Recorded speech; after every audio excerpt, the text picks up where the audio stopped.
Silo is coming back for a second season, and of course, Silo is based off Hugh Howey's Wool series, the novel trilogy.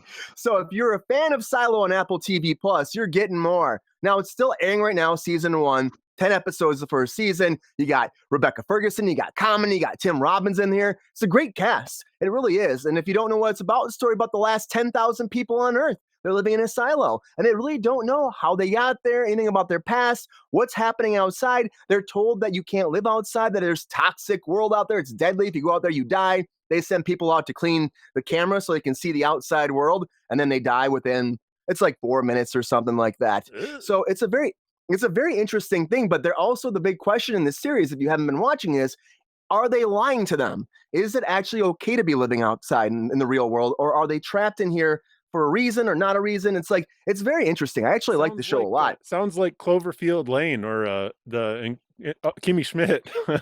Yeah, Kimmy Schmidt. Yeah, no. Well, it's like if Kimmy Schmidt was just stuck in there with like 10,000 of her friends, you know what I mean? Well, but he was lying to her. Like, it was okay to come out of the silo. It was. Well, I honestly think that it's probably fine on the outside world. A lot of things lead to it making you think it is. I've been watching it. Only 7 episodes have aired so far, so we still got a few left until it's all said and done. Is it good? But People seem to like it. It's I like it a lot. I think it's actually very well done. Some of the episodes, I think they delve into her relationship with George too much, but I still really think it's very well done. Rebecca Ferguson's fantastic in here, right, Sabrina? This is going to be the one that pushes me over into finally getting an Apple TV subscription, because Lynn is going to be all about it, so she'll be happy to see it. Tim Robbins is awesome too.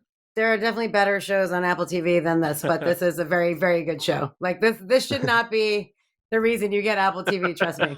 However, it is a really good Severance. show.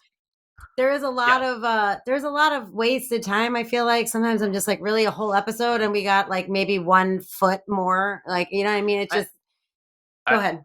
I think it suffers from the same issue that some of the Star Wars, the Disney Star Wars shows have, where it's just like there's a lot of filler episodes and a lot of episodes that are just kind of happening to give you some background, but nothing's really moving the plot forward. Exactly. Nothing's really doing anything to kind of tie into the overall mystery that you really want kind of like shown to you.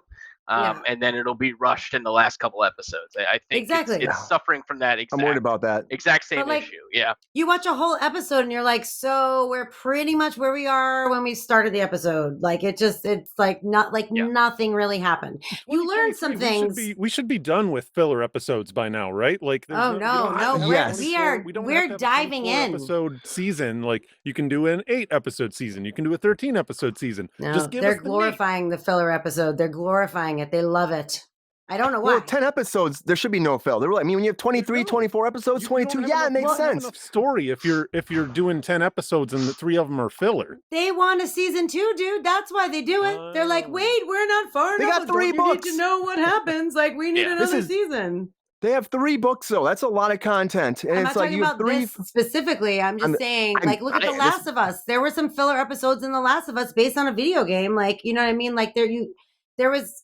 Like they chose to do that the first game in the first season, and like there's so much more you could have done with like the monsters or zombies or whatever they're called, like the fungus infected people, but they chose to focus on relationships, which is totally fine. Like I'm down with that. Like that makes the viewer more invested, and I think people were very invested. But there were episodes where I'm like, isn't this a show about like infected people that are like there episodes didn't even have one infected person in it. Like it's just like barely any in the whole season. Seeing humans infected with giant mushroom parasites. But I mean, like, I'm just saying, like, there were 2 episodes that were very heavy in that, and the rest of it was more like the people that are left fucking each other up. Which it's like, bro, we should all be on the same side here, people. Like, I don't. That's because we're all The Walking Dead.